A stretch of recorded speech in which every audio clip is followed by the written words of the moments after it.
I'm gonna just tell you, there's nothing more than I want to do right now than to lay down right where I am. Okay.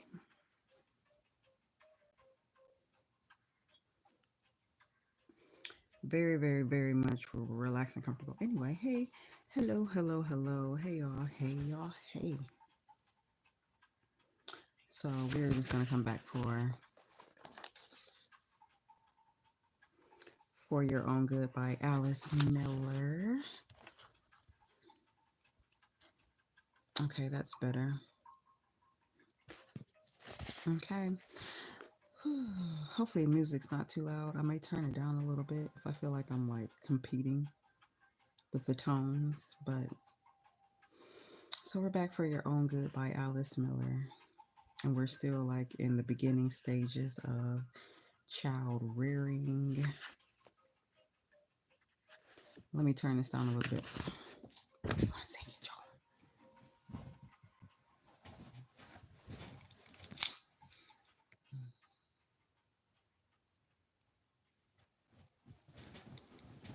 Okay, wonderful.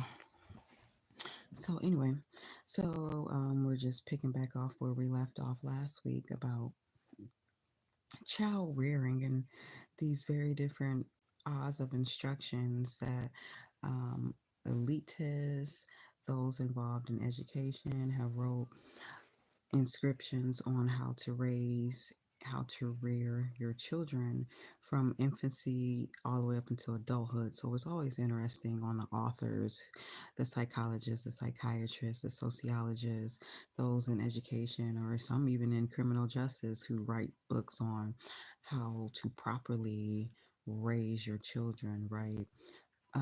This author is barely new to me. It was like a synchronicity kind of thing. Discovering this author. She is a psychologist. Her name is Alice Miller. Um, I believe she was born in Poland. She has a very interesting story and background. You guys should do your investigation on your research on all authors, right? You know what I'm saying? Any author that you read or be looking into, always do your background investigation on the author, and that always gives you like this leeway that kind of tells you why they write the things that they write or what their interests were in life and what their body of work were based on, their own narratives and their own story. So anyway, she's born in Poland and she doesn't, I don't believe right now, I don't even know that she even talks about what happened in World War II, but she was born around that time in World War II.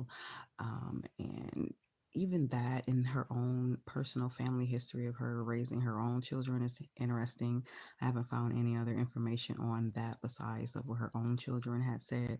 And I think it's really different that she has all of these really great points and opinions and thoughts and theses and praxis on child rearing, yet and still you would never think about her own personal family life. Like, it is crazy. I don't um it is interesting how she's separated so much that you won't think that her personal life has any involvement with her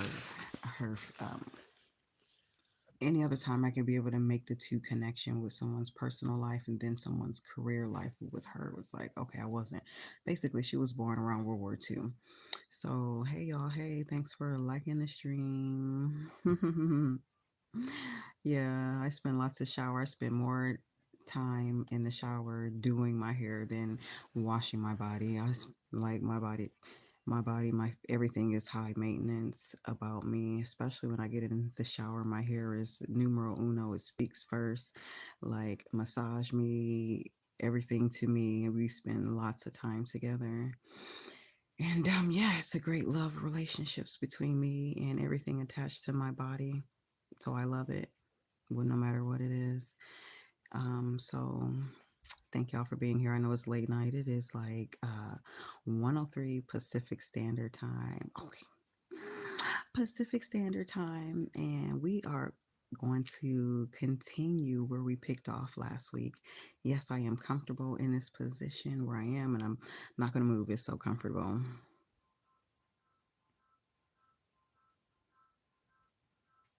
No, she wasn't in a concentration camp, but she was in a ghetto.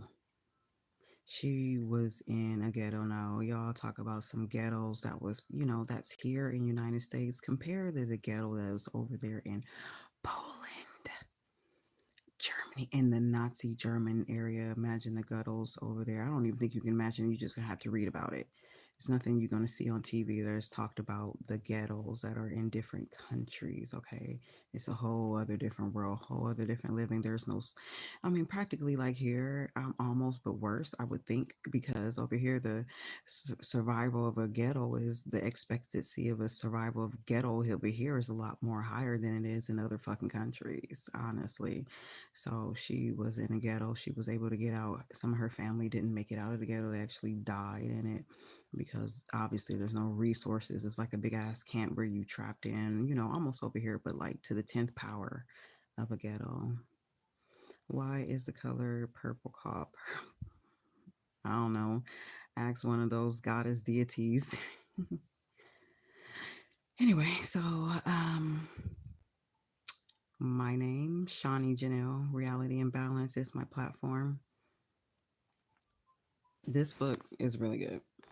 I like that she doesn't like babble on about all the psychological terms and shit that you have to like curb your mind to think about. You can actually conceptualize what she's saying, right? Because I think we can all relate to some forms or another of child rearing and childbearing, right? If you don't have kids yourself, then you can recall about the ways that you were in the environment of your guardians, whoever that may be. So she's talking about a lot of the cruelty behind child rearing and how it was like a practice, a thesis, mainly in Europe, but that was carried on over here because the powers over here, the structure is a European structure, power, um, visibility. Oh, my bad. I already said it. Alice Miller. I said it already. Alice Miller. So, what we were talking about the last time was in infancy. Let's talk about there. Let's go back there where just the very subtle glances on how you look at your infant child can give the person, the child, right, acts of feeling accepted or being rejected in its infancy stage. It sets the level of mental stability in a child's life ongoing after infancy based upon how you look, observe, and at glance, eye contact. The infancy of the child, okay, will give you the progression of its mental stability going on through life, okay? That was very interesting. I knew of the behavioral treatment of the child infant, but I never went to the level, obviously, just a simple glance of looking, observing the views of you looking at your child, right? Will psychologically damage or psychologically give the child gratitude in its adulthood. So let's go back to that passage right quick. So we're just going to go back a little bit. There's a couple of the pages that we're going to talk about. We're going to go about an hour. So I might be reading and stopping. I'll be reading the chat. But this is based on some interesting concepts on child rearing and how books that people actually really still follow today of corporal punishment on how to punish your child, right? Corporal punishment on how to rear your child, right, was actually written in books. And adults still follow this today. And rightly so. In a lot of states, it's against the law. But what we fail to realize that at one point in time, it was structured, okay, in the grains of our system to give corporal punishment on our children. A lot of times we might think that corporal punishment was only allotted to poor people, those who were impoverished, and that is not the truth. Not the truth. So let's go back to the beginning pages here. This is page 6. Alice Miller for your own good. She's written other books about child rearing that I'm going to get into eventually in the future. So, okay, so she goes and she talks about her first book here. It says, in Prisoners of Childhood, I took pains to point out that looks expressing disapproval and rejection that are directed at the infant can contribute to the development of severe disturbances, including perversions and compulsion, neurosis in the adult. See, that's what I was saying earlier. Now she says, expressing disapproval, right? Disapproval looks at a child in its infancy stage, right, can cause severe disturbances mentally, including perversions, right? Perversions? What kind of perversions? Oh my God. And compulsion neurosis. Now, we looked up neurosis before because they don't even use neurosis in whatever the standard diagnostic book anymore. They use psychosis. Now, neurosis was a like encompass of characteristics that deals with stress and anxiety that they used to use to diagnose people. You know what I'm saying? Really, not that long ago. So, neurosis is like a combination of anxiety, worry, fear disorders. Okay, so she talks about neurosis. That's what it means. So all of those will come about in our adulthood, in our adult stage in life. Okay, just by what we just talked about, by the mere glances of our guardians in our infancy stage. Now that sentence right there is deep in itself because I don't know about you, I know a lot of people who in their adulthood who have a lot of issues psychologically where they think that people are listening to them, that they're being watched, that people are out to get them, that people don't like them.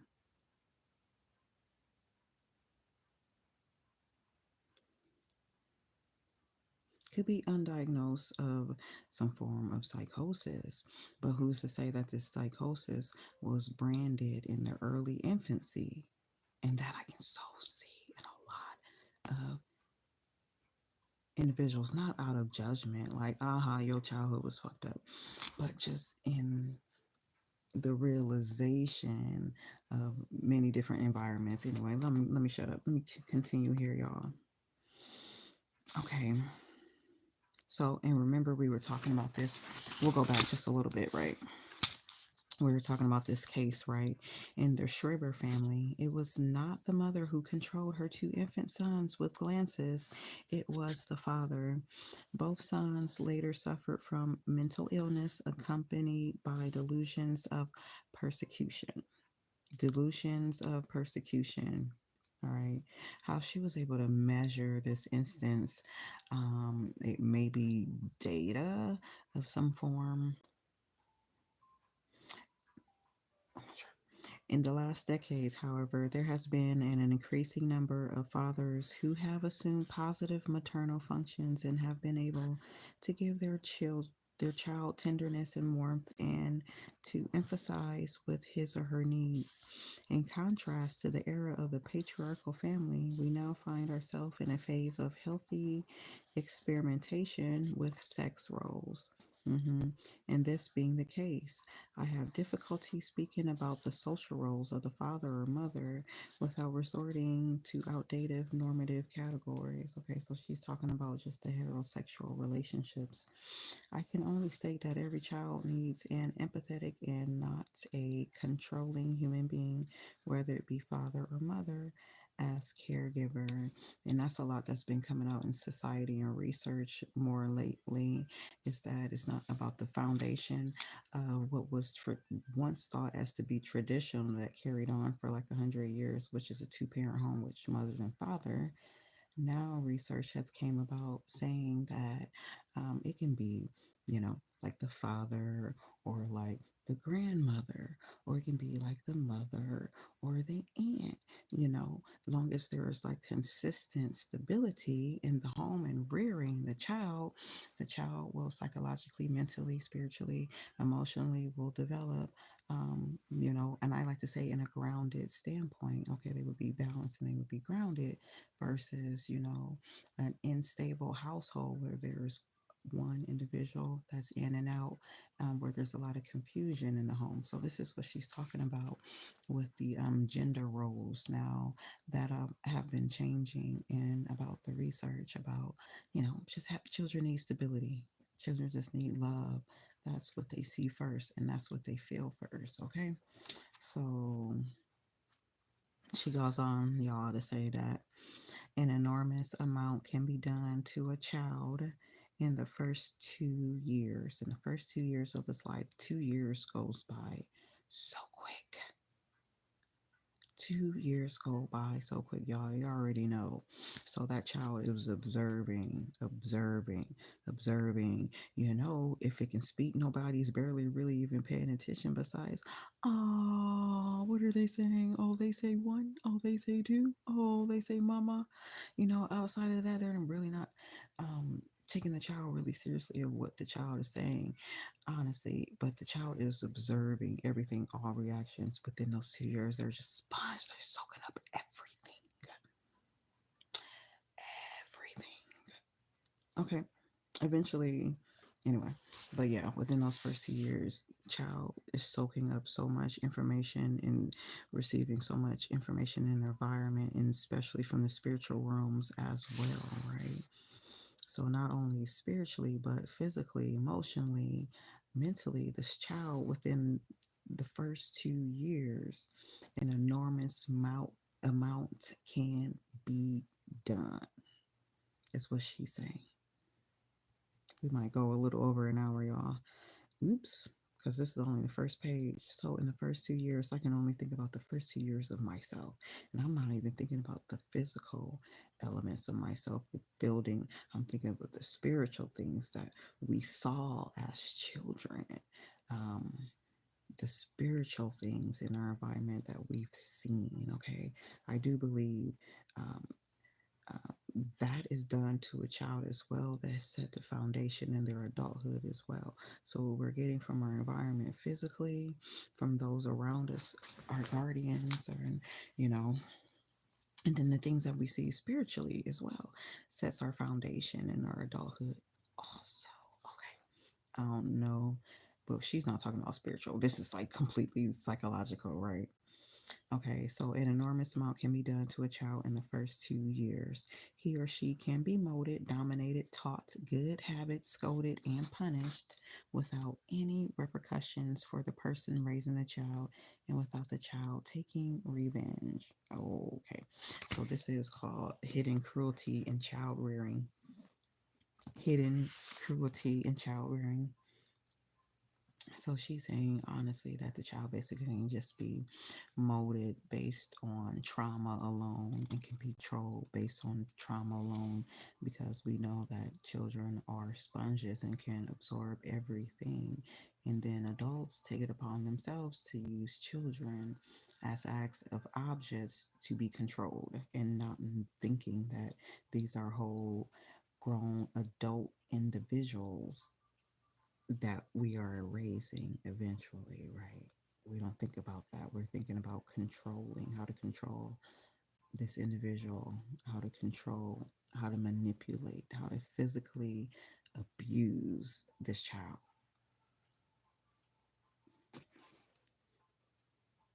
And then it says without any repercussions, right? We were talking about earlier, in the states, there are laws now against to physically abusing your child. But what about the children who are being mentally abused, emotionally abused, and still even physically abused um, without any get back? The child can't get the fucking parent back. They're too small. They're too little. No one's going to believe them. They don't have a voice, right? Their voice was taken away from those disapproving looks and the things that we talked about last week, right? Okay, by scolding the child, telling the child to shut up, to be quiet, don't cry, sit down, go over there, be quiet. I'm gonna give you something to cry about. Okay, you don't give the child a right to express itself, therefore you take away its voice. All right, so you're punishing the child, okay, early on within the first 2 years. So you're setting up the foundation for them to shut up and to be quiet and to follow rules. I don't know about y'all, but I already was born with the instance of good and bad and all that. Forgive how I look. I really don't care. I'm super comfortable. Hope y'all still with me though. It's pretty deep topic for a late Sunday night. Yeah, it is. I figure I'll either do it Sunday or Monday. I can't figure out what day to do this book read, but I'm just gonna do it anyway. It is a deep topic, but I think it's something that we can bring some positivity to by bringing the mirror to yourself and to other people. You know, so we're not. I think many of us. I drink some water. We gonna get through this, y'all. Many of us have stories or know of stories about child rearing, and you cannot say that is not the cause of what's continue on this earth. That's pretty much chaotic is because of the chaotic instances in our whole environment and society. It only takes just small acts of kindness and patience, right? When having children that can just make this world a better place. Okay. And stop victimizing children and thinking that they're objects to control. Okay. They're going to be adults one day. Thank you. Wonderful. Okay, y'all. Before I lose most of y'all, thank you, thank you, thank you. Let's skip around a little bit. I know y'all ready to do that, right? So, like we were talking about scolding and crying, you're telling your child to shut up and be quiet, not cry, removes, takes away their voice. Okay. And then, plus on top of that, they can't get back. There's no revenge. So you get to beat this child, right? You get to tell them to shut up and be quiet, sit the fuck down. And the child just sits there and stuffs all that energy down, all that emotions down, and they fucking have to take that after being fucking disrespected. That's crazy, right? Now we're talking about for taking away the child's voice, like telling them to be quiet, to shut up, not to cry, to sit down. You know, all things that are negative directed towards the child, right? In the early stages of child development, this is important to know. The child will overcome the serious consequences of the injustice he has suffered only if he succeeds in defending himself. If he is allowed to express his pain and anger, if he is prevented from reacting in his own way because the parents cannot tolerate his reactions, which is crying, sadness, and rage, and forbid them by means of looks or other pedagogical methods, then the child will learn to be silent. This silence is a sign of effectiveness of the pedagogical, which is like an education and study of learning. I hate that she uses this word pedagogical. It's just so weird. They get on my nerves. Pedagogical principles applied, but at the same time, it is a danger signal pointing to a future pathological development.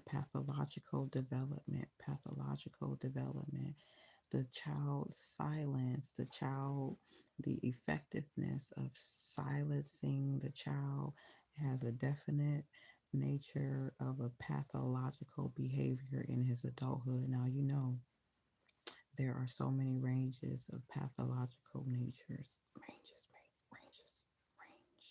It's a lot of ranges of pathological natures based on taking away and removing the voice of a child. We're doing all this because we're going to get to Hitler, right?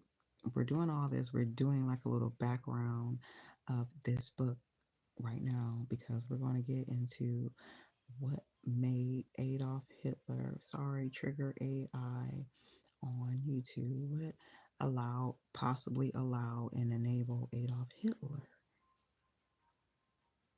to have so much hate, decree of hate, not only towards Jewish people, but towards gay people, towards black people, lesbian, anybody who didn't define with some of the shit that goes on over here, okay, but we're not going to talk about that right now.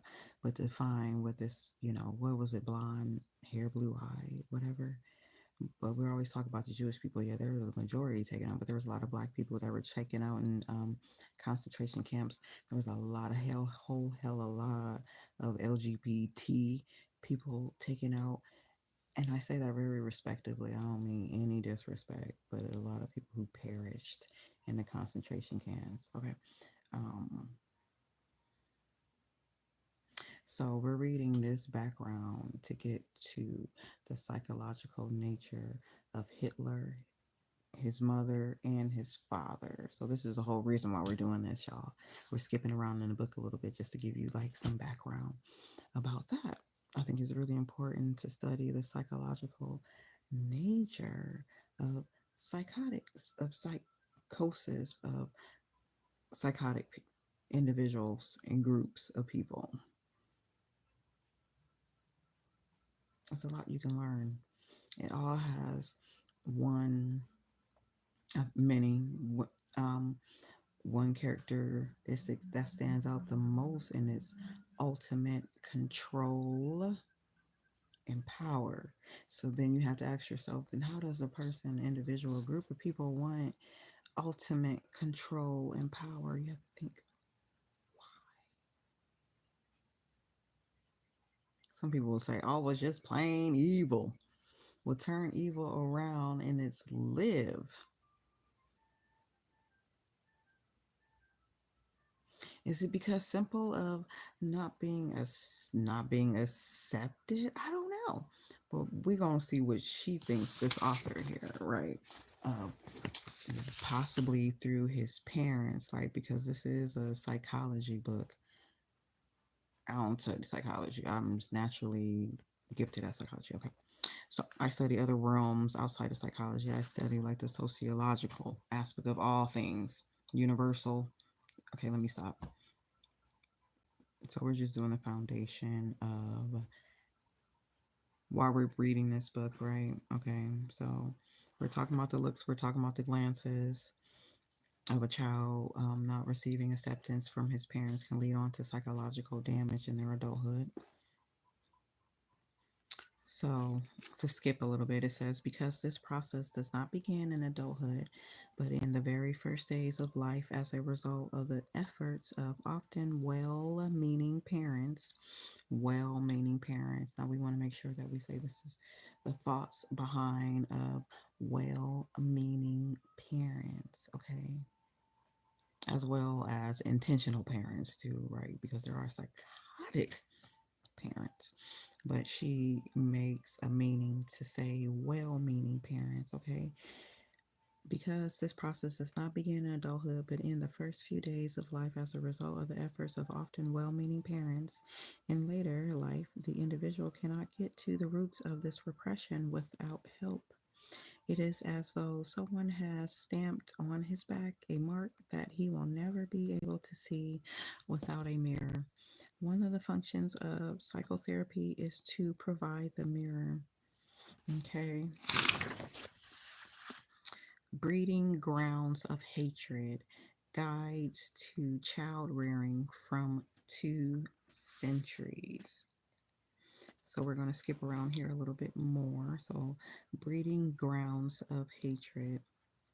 We are so used to perceiving everything we hear in terms of moralizing rules and regulations that sometimes even pure information may be interpreted as a reproach and thus cannot be absorbed at all. I find that with most people, sorry, not sorry, that lack education, rely on moral regulations, okay, to form their thought process, basically. God's in there. Oh, God did that. Oh, God wrote that scripture. Oh, God was in there. Oh, Jesus. Oh, look to Jesus. Oh, look to Jesus. Or I say that respectfully. Okay, that's just me. I don't know about y'all, but maybe that's just for me, and that's okay. I say that respectfully. It's no hate, but I agree from what she's saying.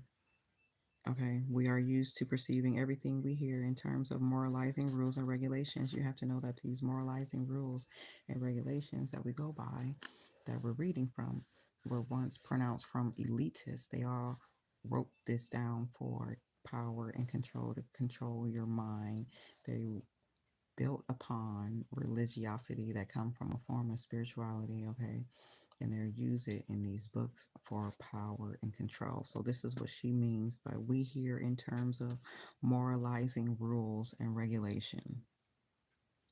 Moralizing rules and regulations, that sometimes even pure information may be interpreted as a reproach and thus cannot be absorbed at all. We justifiably resist new extortions if moral demands were frequently imposed upon us as too young in age. Okay. Coercion often nips the development of these prerequisites in the bud, and what then remains is a lifelong condition of strain. So, coercion, she's talking about making the child do shit that they don't want to do,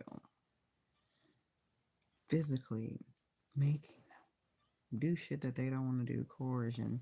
So when I read this line, the only thing I thought about is a few different things that I thought about. And they can be very much basic, but they're super coercion based, right? First one. First one, I'm pretty sure. Okay, it ain't gonna be. I think the second one may be about me if I remember, but the first one is about one of my brothers, right? So amusement park, Geauga Lake no longer exists, but we used to go to Geauga Lake a lot. Roller coasters. My brother hated roller coasters. Absolutely would have a panic attack if he even thought that he was going to get on a roller coaster. We all felt this. We all knew this. Who didn't know this? My mom. She didn't give a fuck. She wanted to get on that goddamn motherfucking roller coaster, and he was gonna go on with her no matter what. He cried. Kicked. How embarrassing, right, for a boy, right? He cried, screamed, and yelled. You would think that he was being abused, and that's exactly what it was. He was being coerced to do something that he did not want to fucking do. It was his body, it was his right, it was his mind to refuse to go on a goddamn roller coaster. That's a form of coercion, right? I believe something like that carries on into adulthood, some form of resentment. Like, I didn't want to fucking do that, but you physically made me get on that roller coaster, right? It says the coercion often nips the development of these prerequisites in the bud, and what then remains is a lifelong condition of strain.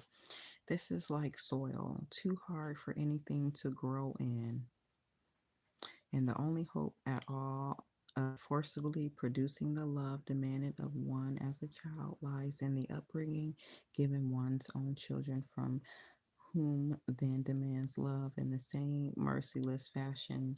So therefore, I believe what she's saying, because that was a long ass sentence, that there was only like the reflection there, right, of being coerced when you meet your reflection in the mirror with your child, right? Will you coerce your child to do things and actions that they don't want to do? Because she's using coerce for a reason. There's ways on how to raise and rear children without these acts of corporal punishment that I'm gonna make you do it no matter what kind of fucking attitude. If you're smart, if you're educated, if you're grounded, their coercion is useless. You're just too smart. Only those who have lost their brains and their ways on how to communicate will coerce you. especially children. Anyway, for this reason, it is my intention to refrain from all moralizing. Basically, she's not going to talk about religion. I definitely do not want to say someone ought to or not to do this, for I consider maxims of this sort to be useless. She called them maxims. Rather, I see it as my task to expose the roots of hatred, which only a few people seem to recognize, and to search for the explanation of why there are so few of these people. So we're getting to the hatred that is similar to child rearing. I ain't gonna lie, I have to use the bathroom before I get into this next book because we're almost there to Adolf Hitler's dad, right? We got like one more. We got one more paragraph.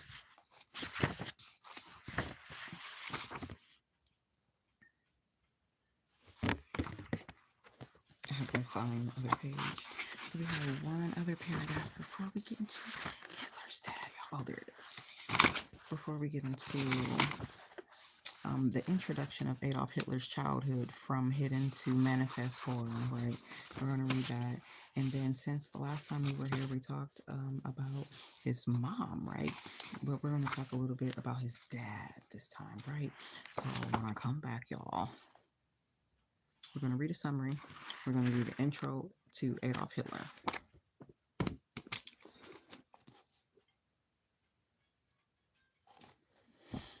I can barely get up. Let's get it right, y'all.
Oh my God.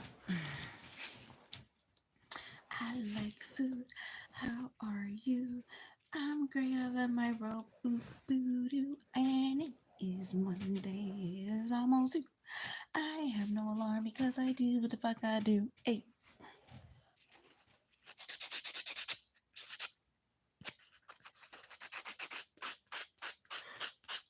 I'm gonna sit up. I'm not really tired. Okay, y'all, we're back. We're back. We're back. We're back. Thank you. Thank you. Thank you.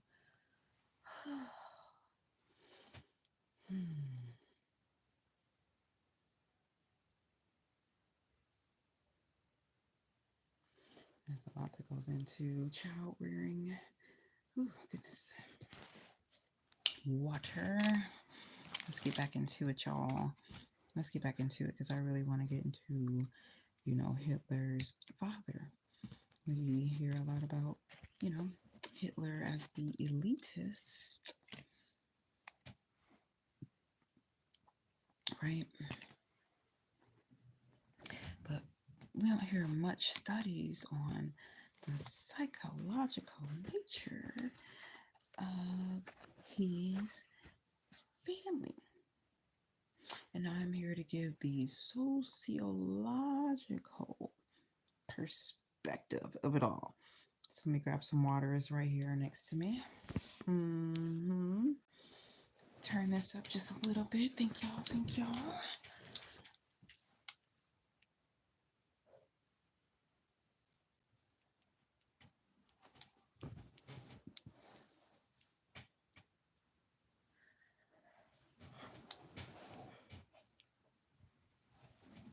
Right.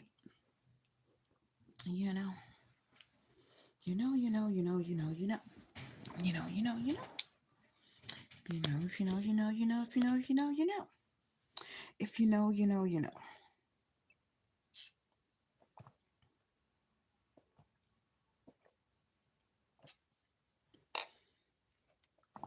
If you know, then you know. If you know, then you know.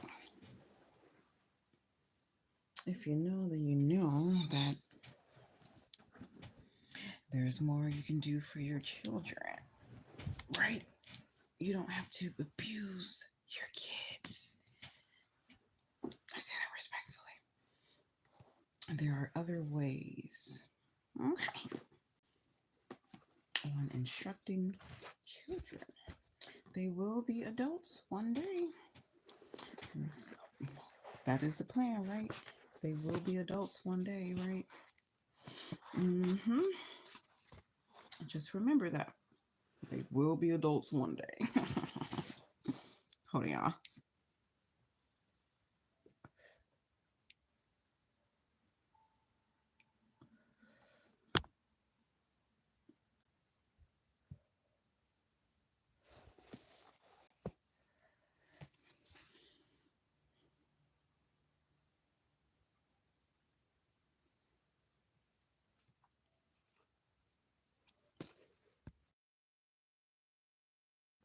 So we're going to read this passage really quickly. Okay. There are many good books available describing the harmful and cruel aspects of traditional methods of child rearing. We're going to skip through all those names. Oh my gosh. Ooh, child. Why has all this information brought about so little change in the attitudes of the public at large?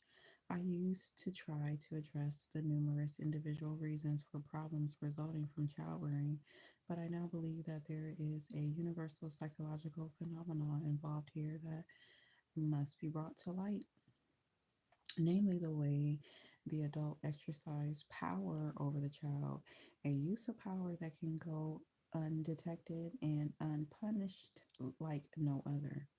Seen superficially, it is not in the best interest of any of us to expose this universal mechanism for who is willing to relinquish either the opportunity to discharge pent up affect or the rationalizations that enable us to keep a clear conscience.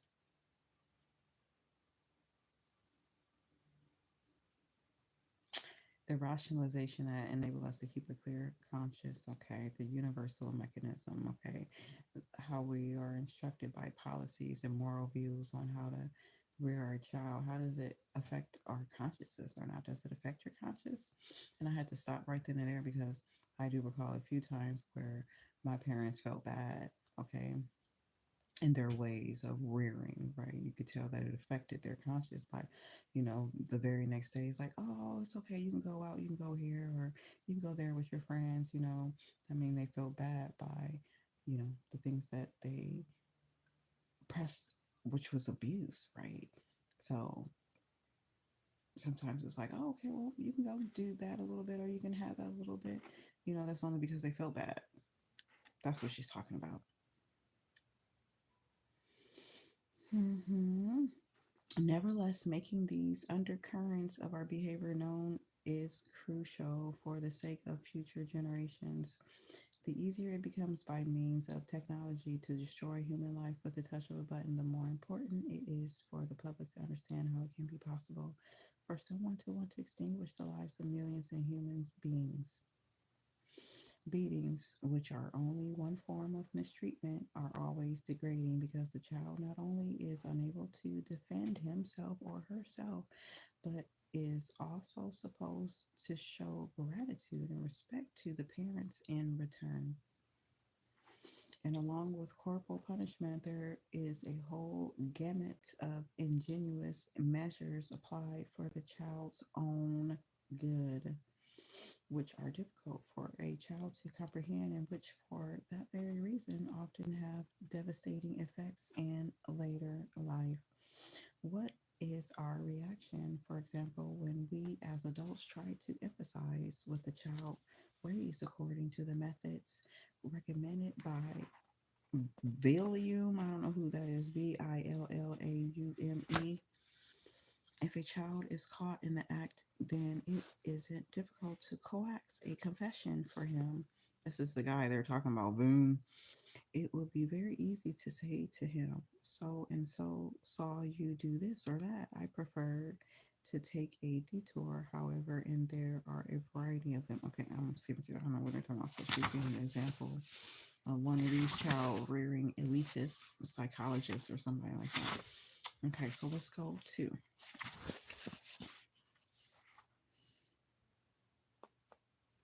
because we're gonna skip around. I'm actually reading it linear on my own time, but we're gonna skip around because this is basically like a psychology book, and there's no point in reading linear. That shit will blow your mind, make your head hurt.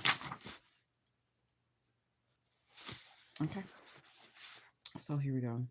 Let's read a little summary of Adolf Hitler's childhood from hidden to manifest horror.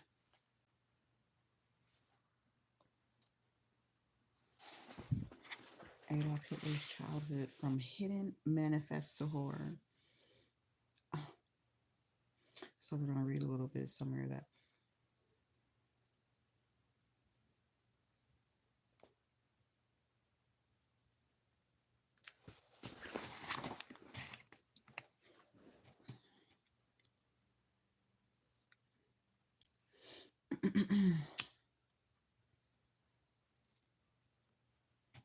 Ooh, I give thanks on a new day of being of the highest aspects of my ancestors and my spiritual guides as I ground those qualities in balance. I give thanks, I give thanks, I give thanks to the divine creator, Cashapp, and gratitude as I surround myself in protection from all negative, low vibrational entities, malevolent energies from the aspects of the east, west, north, south, and outside of all directional boundary forces. I send protection as well to my family, friends, those that love me. They are protected. I shake gratitude.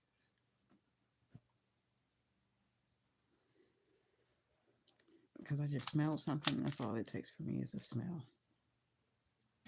And I'm like, it's on. All I need is a wisp. So it says, my pedagogy. This is by Hitler. Okay, this is a quote. It says, my pedagogy is hard. So the pedagogy, what did we say? It was like, it's a education learning based perspective. It's like a learning, a group of learning education, like a study of something. His pedagogy is hard. So the study of whatever his psychosis, the study of his chaos. So whatever his pedagogy is, whatever his thesis, whatever his adept error, whatever his whatever his goal were, basically, okay, in this classified way that they put it as a pedagogy is a skill learning education practice based pedagogy. Okay, so it says my pedagogy is hard. I could be saying the wrong word, I don't care. What is weak must be hammered away. He says, what is weak must be hammered away. Now think about all this is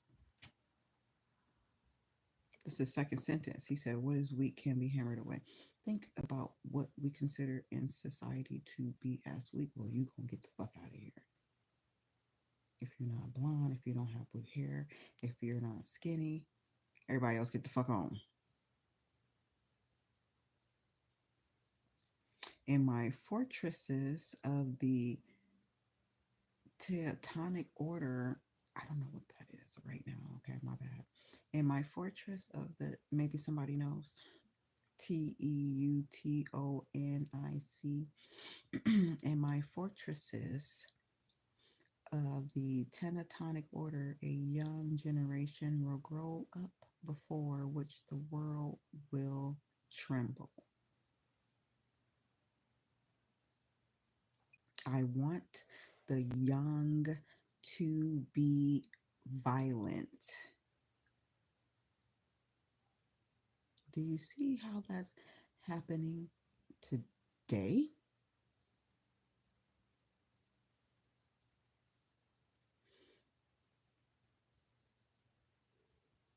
All I gotta do is go outside. What's making everybody violent? The frequency, the airwaves. They don't need to put people in concentration camps, baby. They're making the whole world a concentration camp. But listen to this motherfucker though. He says, my pedagogy is hard. What is weak must be hammered away. In my fortresses of the tectonic order, a young generation will grow up before which the world will tremble. I want the young to be violent, domineering, undismayed, cruel. This was this motherfucker's whole point of view, was raising up a universalism of this mentality continuously.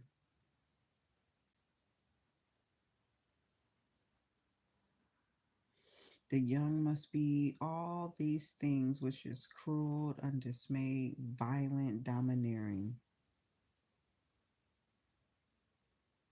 They must be able to bear pain. There must be nothing weak or gentle about them. Nothing weak or gentle. I'm telling you, it's getting everybody out there. They call so-called. I'm a humanitarian. I'm gonna just tell you like this. So I'll be talking about all kinds of different things in people, gender identity. I believe in humanness. Okay, you will know that eventually about me. Eventually. Okay, eventually. But I'm a humanitarian of beyond the beliefs of humanitarian, beyond the beliefs of seen and unseen definitions of humanitarianism. All right. So this shit is, you can see this physical form, but I can see it in physical form of what's occurring in these very moments, what he's talking about right now. So the young must be all these things. They must be able to bear pain. There must be nothing weak or gentle about them. Okay. And he defines what's weak and what's gentle. And we already know what's weaker and what's gentle. Okay. Anything that doesn't identify with his structure. That's basically the free, splendid beast. What? The free, splendid beast of prey must once again flash from their eyes. What? The free, splendid beast of prey must once again flash from their eyes. I want my young people strong and beautiful. Once again, another labels of characterization: strong, beautiful, domineering, cruel. He's giving you characters of appearances and behaviors, okay? I want my young people strong and beautiful because he predicts who's strong and beautiful. That way I can create something new. Introduction. My desire to learn more about Adolf Hitler's childhood did not emerge until I began to write this book, and it took me quite by surprise. The immediate occasion was that the realization that my belief based upon my experience as an analyst that human destructiveness is a reactive and not an innate phenomenon either would be confirmed by the case of Adolf Hitler, or if Eric from and others are right, okay, Eric must be somebody else, would have to be completely revised. This question was important enough for me to try to answer, although I was very skeptical at first that I would be able to summon up empathy for this human being whom I consider the worst criminal I have ever known of empathy. For example, in this case, the attempt to identify with the perspective of the child himself and not to judge him through adult eyes in my soul heroistic, I think that's heroistic,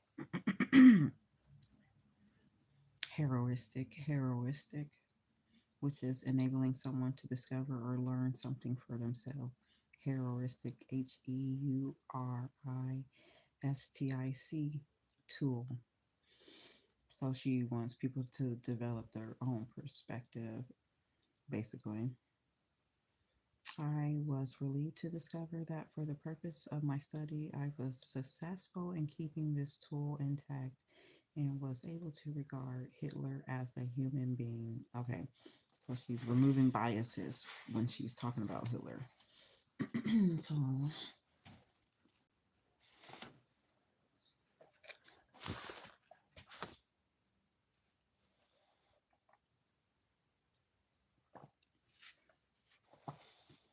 all right, so she's just going to explain a little bit why she's removing the biases from Hitler, basically because she's a psychologist. But let's listen more. If we turn our backs on something because it is difficult to understand and indignantly refer to it as inhuman, we will never be able to learn anything about its nature. Mm. We already read that. The risk will then be greater when we next encounter it of once again aiding and abetting it by our innocence and naivety. Naiveness. Is that how you spell naive? I don't think so. That's weird how she did that. Over the past 35 years, countless works dealing with the life of Adolf Hitler has appeared. No doubt, I heard more than once that Hitler was beaten by his father, and even read in several years ago in a monograph by him Sterling without being particularly struck by the fact. Since I have been sensitive, however, the demeaning treatment children are sometimes subjected to in the first years of life, this information has taken on much greater importance for me. Okay, so she found out that he was getting beat by his father. And now she was like, oh, okay, well, let me, let's do some more studies on it. I asked myself what the childhood of this person had been like. A person who was possessed by hatred all his life and for whom it became so easy to involve other people in his hatred. So not only did he have, because you have to understand, there was no love that encompassed this individual in his space at all because there was so much hate in the external that he projected. There was nothing but hate. There was no love in the fashions of anything that he did, even sharpening his motherfucking mustache. There was no love there. It was full of hate and cruelty. So this is the body, the embodiment of the person who dealt with hate 24/7 all the time. That's why I lit that fucking candle and did that incantation. Okay. Gratitude. So, as a result of reading, blah, blah, blah. Okay. Skipping down. The example of Hitler's childhood allows us to study the genesis of a hatred whose consequence caused the suffering of millions. The nature of this destructive hatred has long been familiar to psychoanalysis, but psychoanalysis will be of little help as long as it interprets this hatred as an expression of the death instinct. What? I don't know, the death instinct.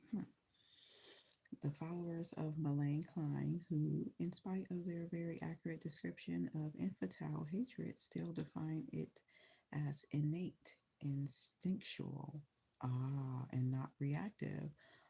Where's my highlighter? So, in every field of study, there are theories that are divided.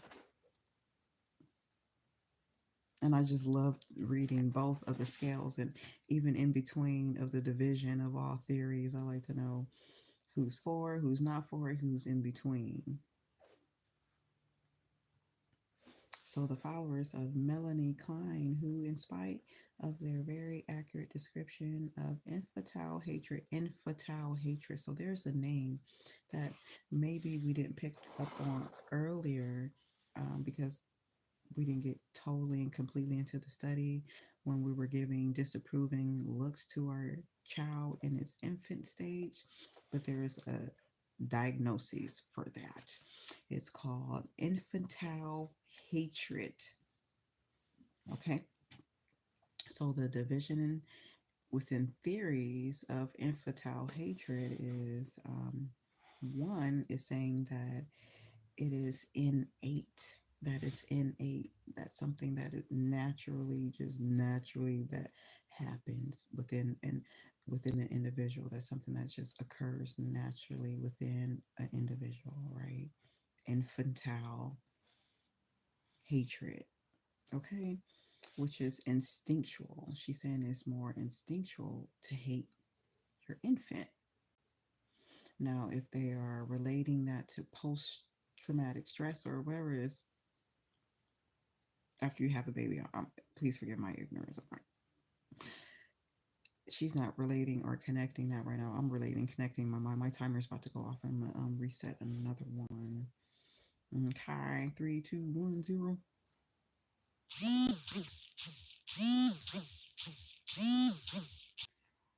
Okay, I said another one. It is 2 o'clock, so we've been reading for about an hour. Oh well, I really only require like 4 hours. For we are all protected. Hashtag gratitude. So, all right. So one side of psychology with this infantile hatred is saying that it just happens naturally, right, and not reactive. Obviously, this psychologist, Alice Miller, is believing that infantile hatred is a reactive form, opposite of innate. Now, how they describe or define reactive, I can only be like from crying or from wanting to be fed or wanting to have attention continuously. It develops and it forms a reaction of infantile hatred, of always having to give yourself, you know, to yourself, basically, which is really crazy. I don't know. I know it can be difficult and it could be challenging, and I haven't experienced that. I can only observe. So I'm just gonna shut the fuck up. Let's continue. So,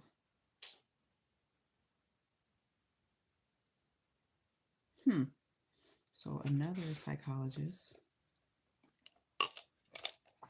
Heinz Kut, comes closest to interpreting the phenomenon with his concept. His name is Heinz. That's funny. Okay, with his concept of narcissistic rage. Narcissistic rage. Let's underline narcissistic rage. There's another definition of infantile hatred. Narcissistic rage. Okay, my mind lightning fire. A lot of things just came about, right? Just from saying narcissist alone. Like, attention, attention, it's me, it's about me, it's for me, it's about me. I'm gonna do everything for me, it's me. It's all about me, it's for me, it's me. I'm gonna do everything for me, it's me. Attention for me. Controlling, controlling, controlling, controlling. Manipulate everybody for me, for me, for me, for me. It's all about me. Controlling us all about me, me, me, me, me, me, me, me, me. Okay, which leads possibly, I don't know. I'm just jumping ahead now. Could possibly lead to infantile rage by narcissist rage. So she said that Heise Coots comes closest to interpreting the phenomenon with his concept of narcissist rage, which I have related to the infant's reaction to the lack of availability of the primary caregiver.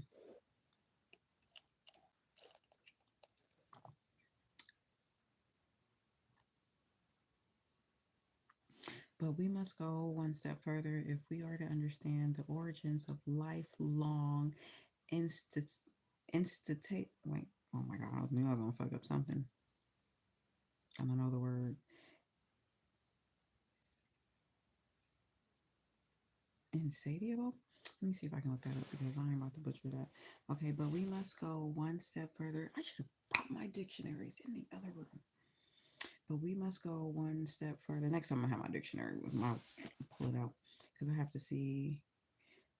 My bad, Gemini kicking it. But we must go one step further if we are to understand the origins of a lifelong and sustainable hatred, such as consumed Adolf Hitler, insatiable, a lifelong, insatiable hatred. Okay, Google. Okay, Google.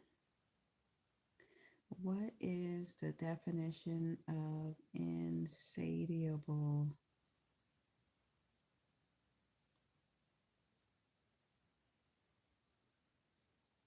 Insatiable describes a desire or Insatiable. appetite that cannot be satisfied, no matter how much is consumed or experienced. It suggests a craving that is impossible to appease. Here are some ways to understand the My bad. Now I know how to spell it.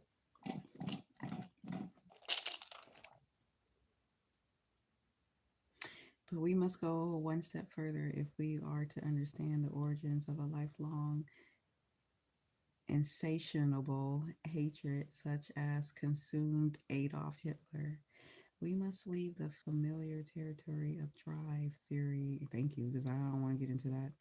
And address the question of what takes place in a child who is humiliated and demeaned by his parents on the one hand, and on the other hand, is commanded to respect and love those who treat him in this fashion, and under no circumstances to give expression to his suffering. Did that make sense? Hey, where'd y'all go? Oops. Y'all know I'm gonna read it again. Y'all say anything? No. Y'all ain't saying nothing? Okay. Well, we're gonna read it one more time. I'm sorry.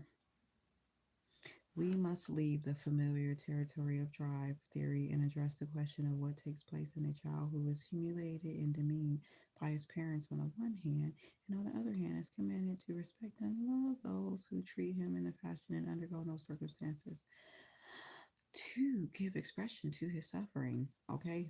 The Mendez brothers.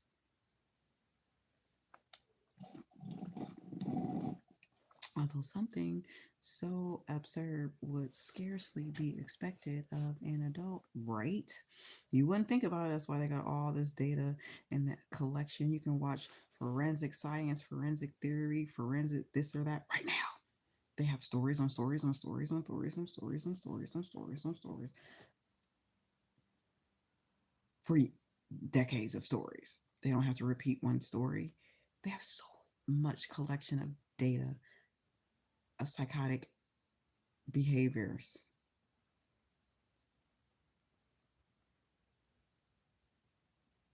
I'm sorry, where were we? Although something so absurd would scarcely be expected of an adult, hmm, this is exactly what parents expect of their children in most cases, and in previous generations, they were rarely disappointed. In the earliest stage of life, it is possible for a child to forget about the extreme acts of cruelty he or she has endured and to idealize their perpetrator, to idealize their perpetrator, percolator, to idealize their perpetrator, right? Because they do kind of forget for the most part, especially when you get older. Especially when you get older, you'll be forgetting. You'll be forgetting about those little pocketed things until you start reading and until you start reading. Okay.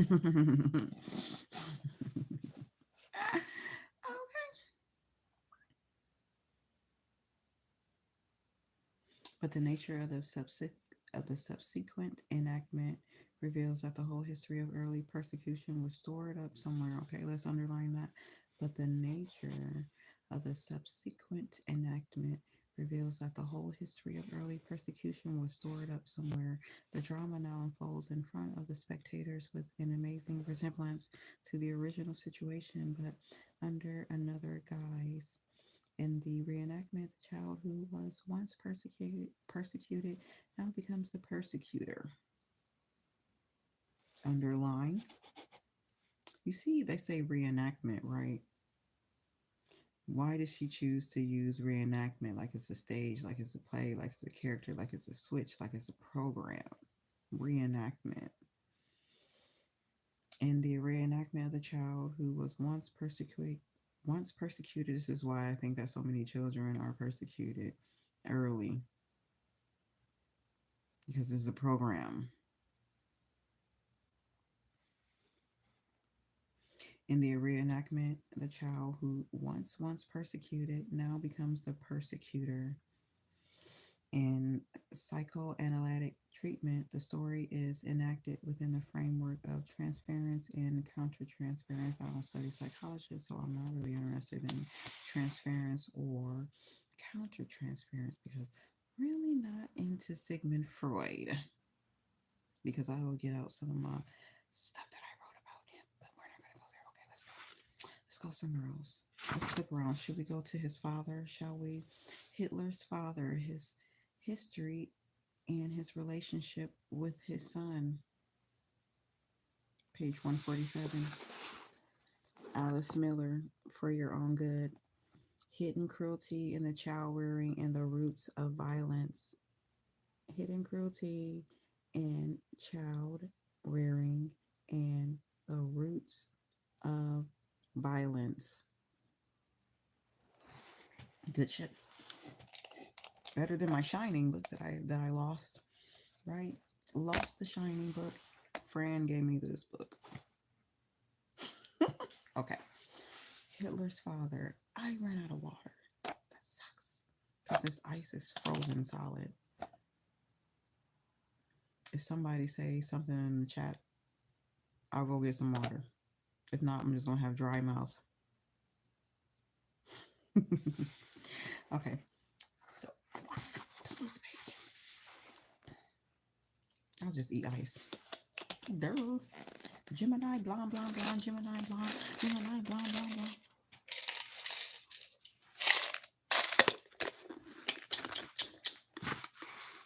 Sorry, y'all. Quit being weird.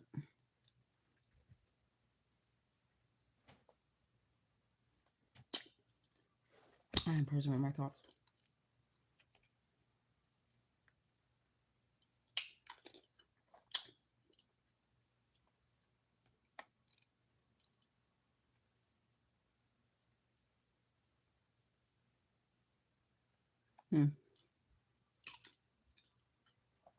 Excellent. Anybody had any thoughts or questions or anything?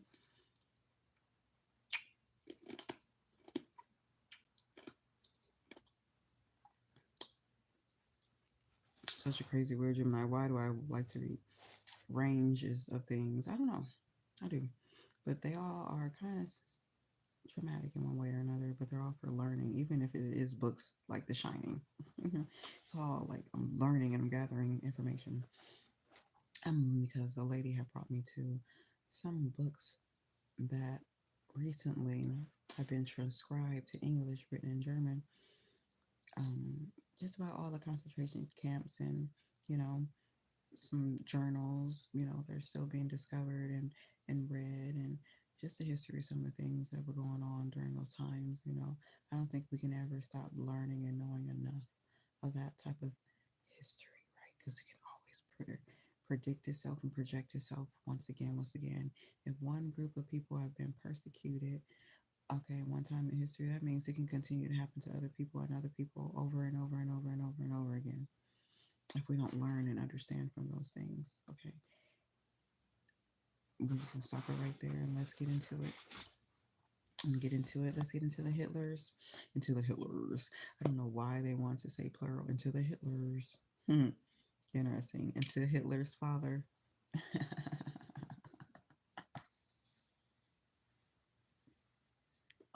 I laugh because they like the Hitlers, right?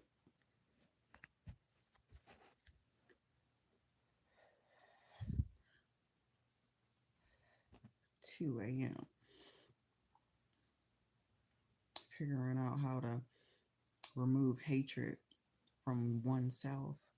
Therefore, you don't project hatred on your children.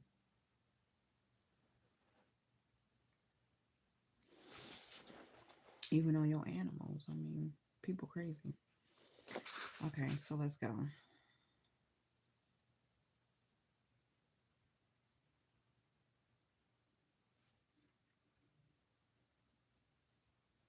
No, because I wanted to say a little bit more about myself, and it's like I can only go by my experiences. And child,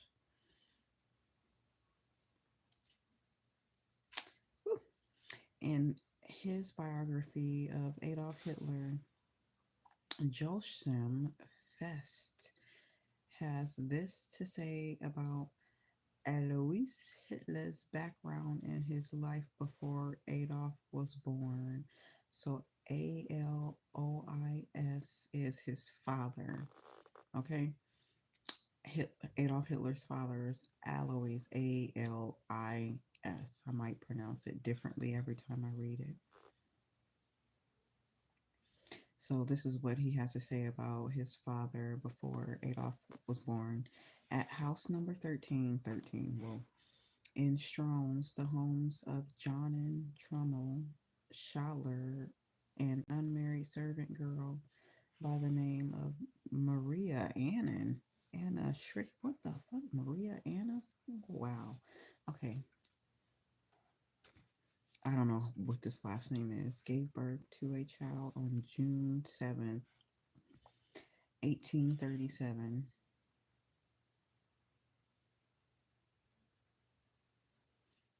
at house number 13 in Strones, the homes of John and Trommel Shager, an unmarried servant. That sounds like a guy name. An unmarried servant by the name of Mara Anna Schreiber gave birth to a child on June 7th, 1837. That same day, the child was baptized. Alois, so his dad was born in 1837,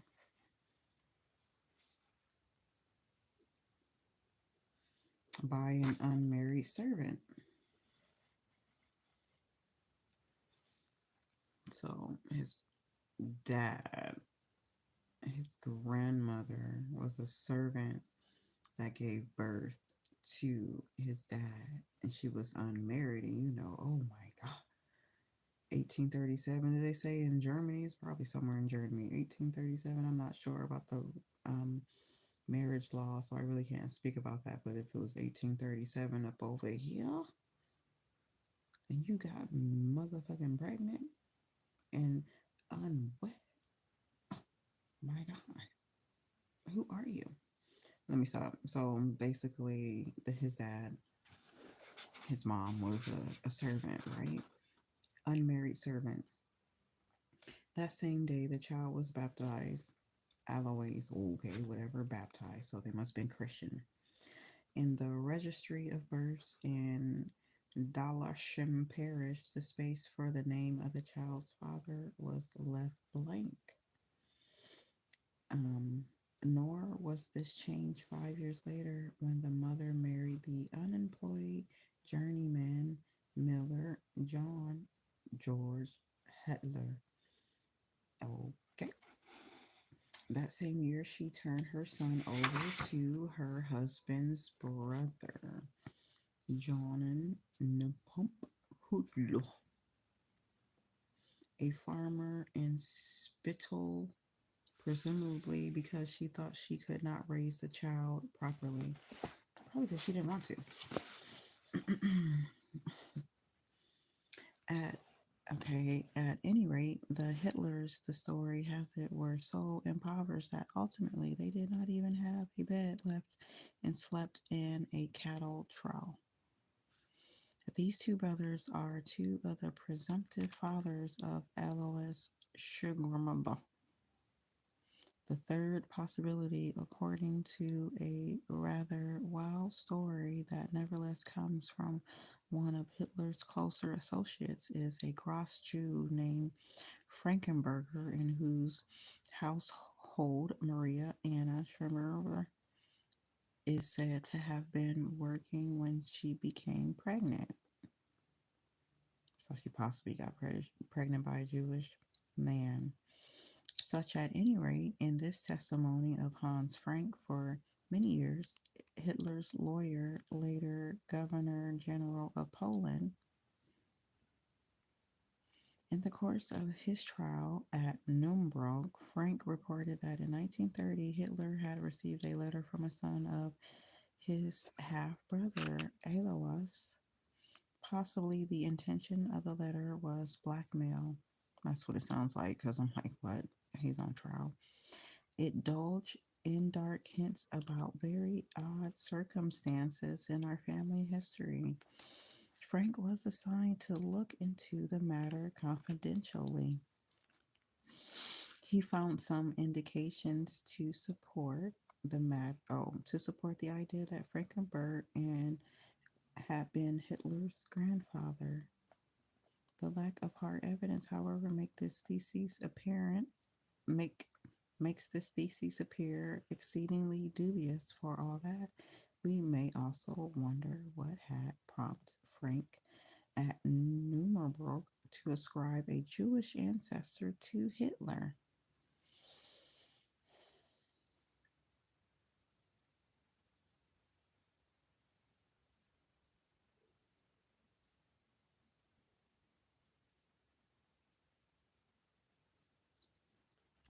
Hold on. Recent researchers have further shaken the credibility of the statement so that the whole notion can scarcely bear close scrutiny. In any case, its real significance is independent of its being true or false.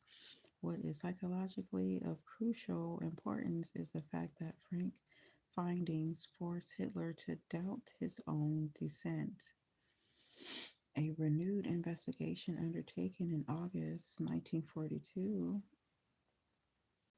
produced no tangible results. All other theories about Hitler's grandfather are of full holes, although some ambitious ingenuity has gone into the version that traces Alois' paternity with a degree of probability bordering on absolute certainty to John Nebuchadnezzar. Both arguments, Peter. Okay, basically, they're arguing if he was Jewish or not. Oh, his father. Oh my God. Why did they have to say all that? 29 years after Maria Anna Schoenberg's death from consumption and consequence of thoracic dropsy. They're so funny. What?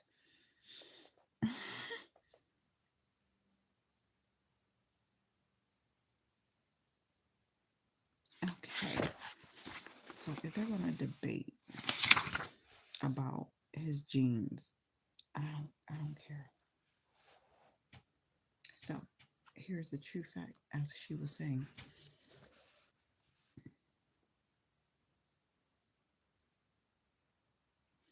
It should be added that after the birth of her son, Maria Schickenberger received child support for 14 years from the Jewish businessman referred to by Fest. Fest does not quote verbatim the account of Hans Frank, Hitler's lawyer, for many years. Okay. Hitler's father was the illegitimate child of a cook named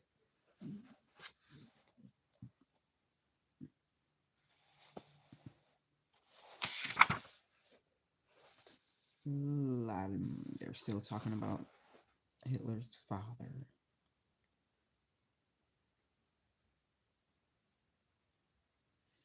And they're covering up because she's like, the story demonstrates how crucial it can be for a person to clear up the unsolved question of his descent and to meet the unknown parent. It is unlikely that Alois Hitler could have experienced these needs consciously. Besides, it was not possible for him to idealize his unknown father in view. So, what's the point? That's what I'm like skipping. I just want to know when Hitler is on field. Okay, we understand she's coming from the point that he is illegitimate. Okay, you don't know who his pappy is, right? No, she's not speculating, but speculating that psychologically he was aware that um, he was rejected. based on his Jewishism by being illegitimate. But basically, she's going off of that his mom was unwed and had a baby daddy. He had a pappy that they covered up who his pappy was. Okay. It's interesting that, his mom got child support for 14 years from this Jewish businessman, although, what I'm saying, I don't think that nobody really laying claim to Adolf Hitler's pappy, right? Pappy pappy. Adolf Hitler's pappy pappy. So we're skipping over that. I have lingered over this pal. Okay, nobody cares. Let's go.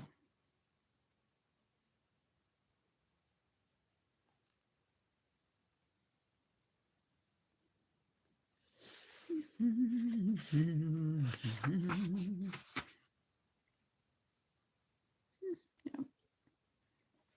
Such hatred for the father cannot spring full blown in an adult from an intellectual anti Semitic attitude. Hatred like this is deeply rooted in experience lived through the obscurity of childhood. It is significant.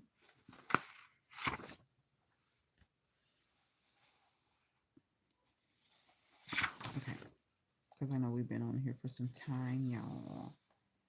So let's get into some real good meaty, and then we'll pick up some better quality with Hitler's father. At least we knowing some background, some information about, his family history. More information than I knew moments ago. So all information is good information.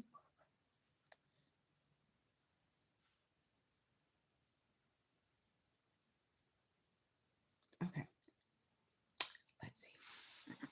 Ooh, the beatings. Uh-oh. Let's see. A couple more minutes. For many people, it is very difficult to accept the sad truth that cruelty is usually inflicted upon the innocent. Don't we learn as small children that all the cruelty shown us in our upbringing is a punishment for our wrongdoing? A teacher told me that several children in her class, after seeing the Holocaust film, said, "But the Jews must have been guilty or they wouldn't have been punished like that."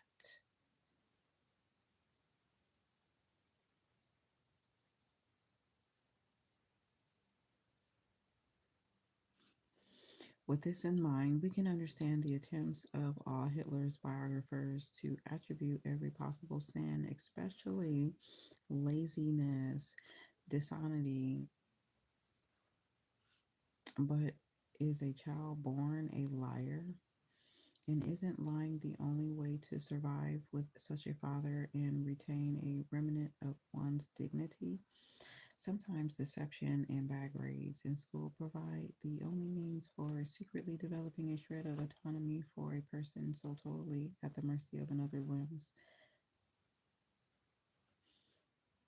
We can assume on this basis that Hitler's later descriptions of an open battle with his father over a choice of career were doctored versions, not because the son was a coward by nature, but because his father was unable to permit any discussion.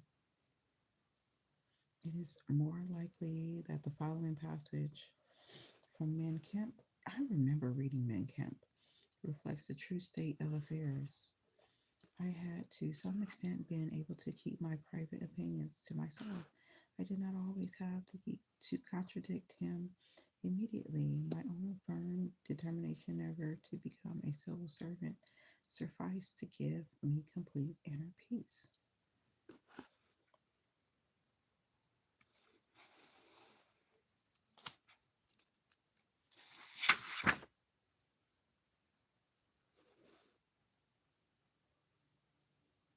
Here it is.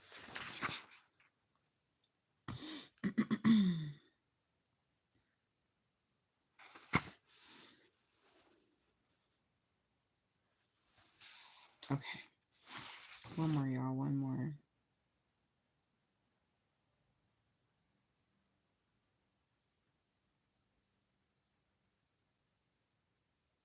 Okay, no, one more. And then I have more markings next time I see y'all.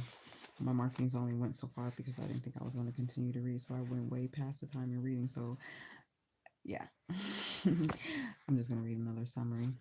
And yeah, next time we get back to it, we're going to have more markings. We're still going to do an overall description of what we're talking about. Okay.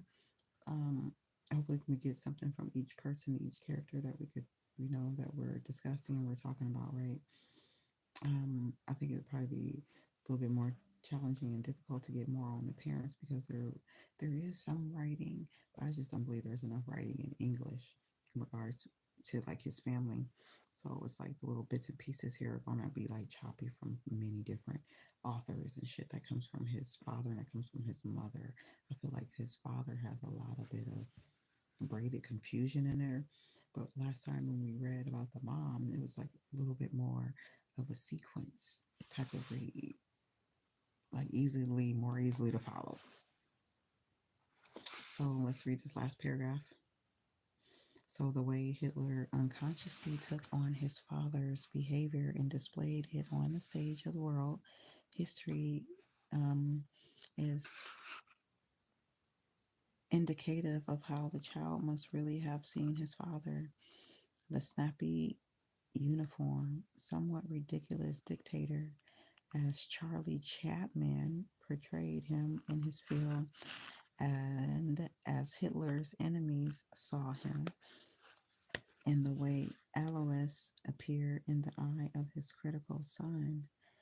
The heroic Führer loved and admired the German people was the other Alois, the husband loved and admired by his subservient wife Clara, whose awe and admiration Adolf no doubt shared when he was still very little.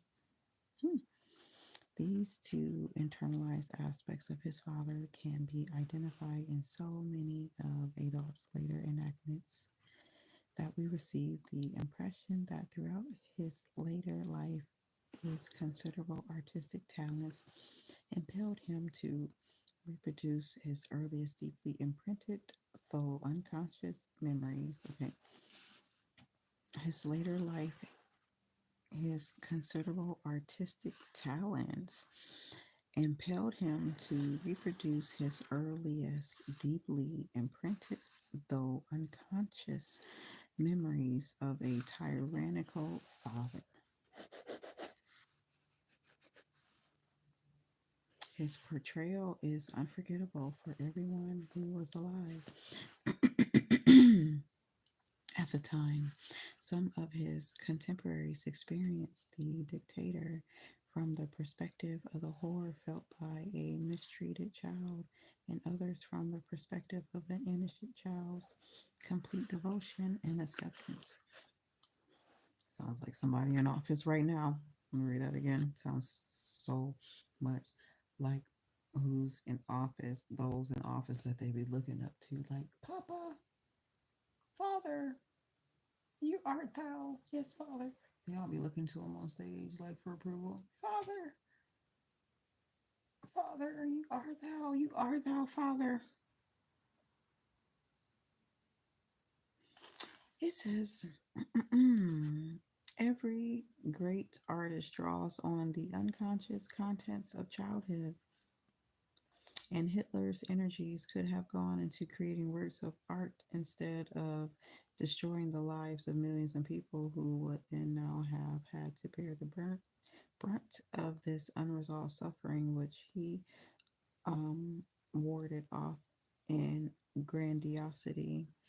Yet, in spite of his grandiose identification with the aggressor, there are passages in Mein Kampf that show the way Hitler experienced his childhood. Here we go.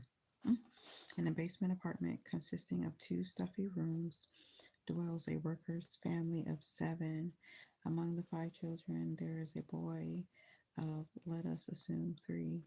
The very narrowness and overcrowding of the room does not lead to favorable conditions. Quarreling and wrangling would very frequently arise. But this battle is carried on between the parents themselves and almost every day in forms which, in vulgarity, often leave nothing to be desired. then if only very gradually the results of such visual instructions must ultimately become apparent in the children. Did that make sense? He reacted upon his environment. It sounded like they were overcrowded. There were people always battling, fighting for space. They had no space. They were fighting for space. Everybody was in each other's way. They were fighting for space. They lived in the basement. Not only that, but the parents themselves were always crowing themselves. That's why she says, then, if only very gradually, of such visual instruction, visual instruction, visual instruction, visual instruction, visual instruction must ultimately become apparent in the children. The character they will inevitably assume if the quarrel takes the form of brutal attacks by the father against the mother, of drunken beatings. It's hard for anyone who does not know this milieu to imagine. At the age of 6, the pitiable little boy suspects the existence of things which can fill even an adult with nothing but horror. All the other things that the little fellow hears at home do not tend to increase his respect for his dear fellow men.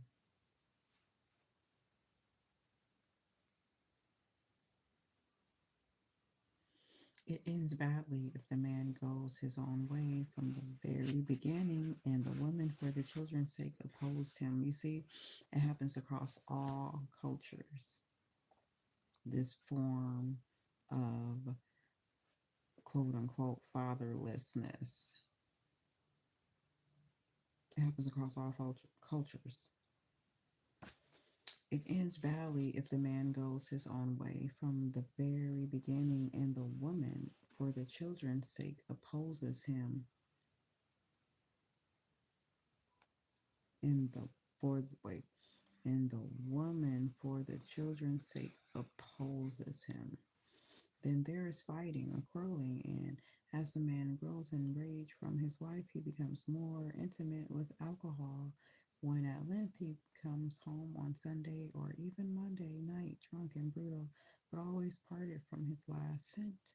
Such scenes often occur that God have mercy. I have seen this in hundreds of instances. So we're talking about Adolf Hitler's family upbringing, okay? So his father was drunken because he was rejected, question mark. And then when we get into the mother,